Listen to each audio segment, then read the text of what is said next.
यहाँ सबैलाई हार्दिक नमस्कार। आज स्पेशल टपिक जुन तपाईहरुले बुझ्नै पर्ने हुन्छ। What is virus? भाइरस भनेको के हो? One of the hot topic in the world र कोभिड-19 को प्रसङ्गमा संसारमा तहल्का मचाएको चिज एउटा सानो माइक्रोस्कोपिक भाइरसकै कारणले हो।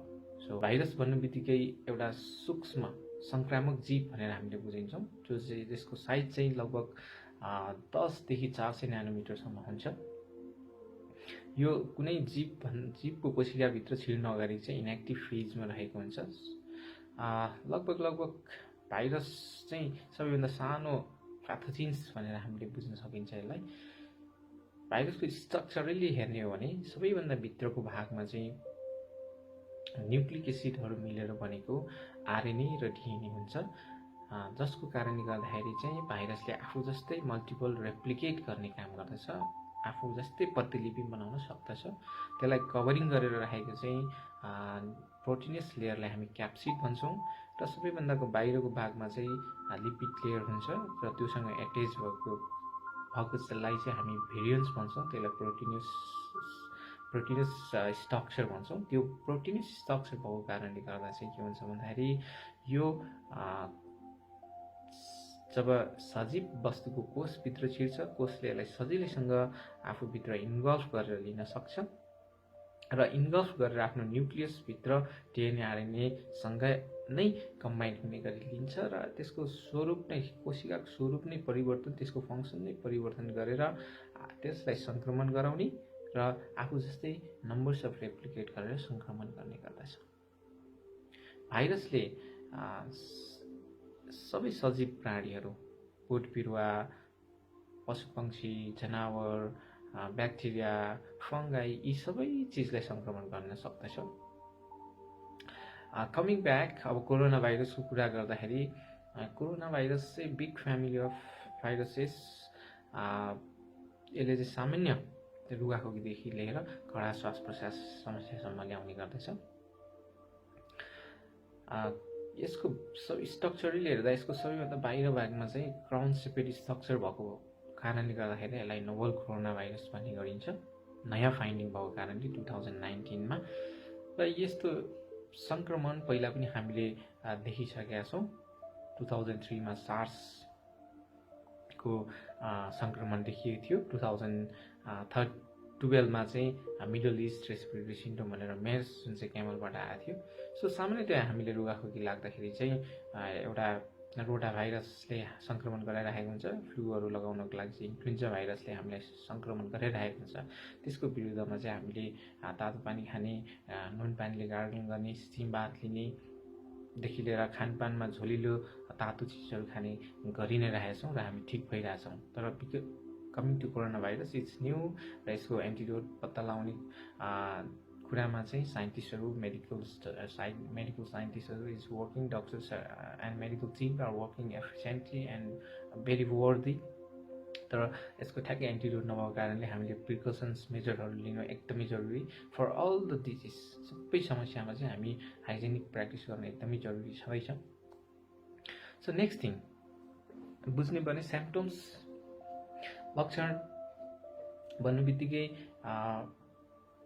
102 डिग्री फरेनहाइट भन्दा बेसी ज्वरो आइराख्ने, लगातार खोकी लागिराख्ने, श्वास प्रश्वासमा बिस्तारै गाह्रो हुँदै जाने र अन्य सिम्पटम्सहरूमा विशेष गरी जिउ दुख्ने,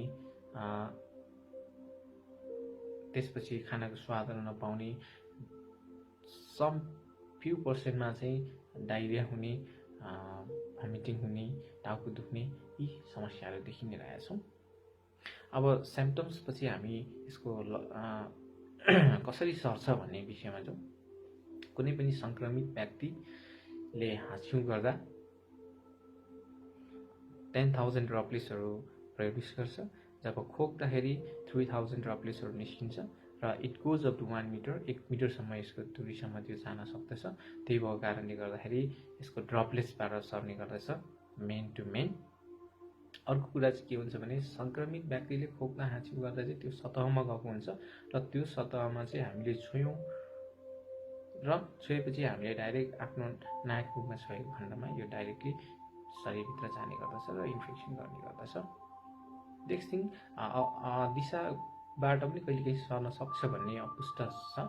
सो मेनली हामीले हेर्दाखेरि चाहिँ यो चाहिँ सङ्क्रमित व्यक्तिले खोक्दा हाँस्यौँ गर्दा नै सर्ने देखिन्छ। त्यो भएको कारणले हामीले रेगुलर हात धोइराख्नुपर्ने, मास्क सङ्क्रमित व्यक्तिले अथवा मास्क लगाउने, अनि भिडभाडमा नजाने, डिस्टेन्स मेन्टेन गर्ने भन्ने पक्ष एकदमै इम्पोर्टेन्ट हो।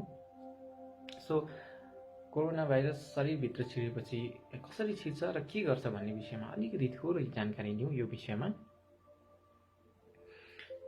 विभिन्न माध्यमबाट, नाक मुखबाट विशेष गरी चाहिँ के भन्छ भने कोरोना भाइरस हाम्रो शरीरभित्र छिर्छ। शरीरभित्र विशेष गरी श्वास प्रश्वास प्रणालीमा जाने बित्तिकै के हुन्छ भने फोक्सोमा भएको रेस्पिरेटरी सेल्सले एन्जियोटेन्सिन कन्भर्टिङ इन्जाइम 2 भन्ने हुन्छ, त्यो रिसेप्टरसँग कम्बाइन गरेर फोक्सोभित्र छिर्छ र आफ्नो नम्बर्सहरू मल्टिप्लाई गर्न थाल्छ र इन्फेक्सन सङ्क्रमण गराउने गर्दछ र पुरै सङ्क्रमण फोक्सोभरि पुग्दछ र विशेष गरी त्यसले चाहिँ श्वास साट्ने अङ्ग एल्भोलीलाई सङ्क्रमण गराउँछ, सुजन गराउँछ, इन्फ्लामेसन गराउँछ र त्यहाँनिर फ्लुइड पल्सहरू सेक्रेसन गराएर के हुन्छ भन्दाखेरि सास फेर्ने गाह्रो गराउँदछ। So kind of severe acute respiratory syndrome produce हुन्छ। त्यही भएको कारणले श्वास प्रश्वासमा जटिलता आउने कारण मुख्य त्यो पनि हो। अर्को कुरा के छ भन्दाखेरि हामीले बुझ्नुपर्ने कुरा ट्रान्समिसनको कुरा भइहाल्यो। नेक्स्ट थिङ इज द्याट अब कुन वर्गको मानिसलाई धेरै यसले सङ्क्रमण जटिलता ल्याउँछ भन्ने विषयमा पनि बुझ्नु जरुरी छ। विशेष गरी डाइरेक्ट कन्ट्याक्टमा आएको खण्डमा सबै समूहको मान्छेहरूलाई सङ्क्रमण गर्ने नै भयो, तर विशेष गरी 65 वर्ष माथिका र जो व्यक्ति चाहिँ पहिले नै अरू समस्याहरूबाट ग्रसित हुनुहुन्छ, जस्तै मुटु रोग, डायबिटिज, हाइपरटेन्सन्स, इम्युन सिस्टम कमजोरी भएका व्यक्तिहरू हुनुहुन्छ, उहाँहरूलाई विशेष गरी सङ्क्रमण गराएर ग्रसित गराएर मृत्युदर पनि त्यही समूहमा बेसी भएको भन्ने समाचार पुष्टि छ। नेक्स्ट थिङ इज द्याट अब गर्मी सँगसँगै भाइरसको क्यारेक्टरिस्टिक्स हेर्दाखेरि हाई टेम्परेचरमा त्यसको बाहिर भागमा प्रोटिनिस लेयर भएको कारणले डिनेचुरेसन हुँदै इन्एक्टिभ हुने देखिन्छ। तर कोरोना भाइरसको कन्डिसन्समा हेर्दाखेरि अब पुष्टि हुनै बाँकी छ यी सम्बन्धीमा चाहिँ। सो यी कुराहरू त अब भाइरस के हो, कोरोना भाइरसको बारेमा हामीलाई त धेरै नै जानकारी छ र विभिन्न न्युज पेपर, टेलिभिजन, यीमा इलेक्ट्रोनिक मिडिया मार्फत हामीले धेरै जानकारी भइरहेछ, सचेत भइरहेछौँ, हामीलाई दिनका दिन जानकारी भइरहेछ र हामीले प्रिकसन्सहरू हात धुने, मिची साबुन पानीले हात धुने, मास्क लाउने, तातो पानी बारम्बार पिइराख्ने, भिडभाडमा नजाने, स्टेइङ एट होम, क्वारेन्टाइनको टाइम, यी यथावत चिजहरू भइ नै रहेका छन्।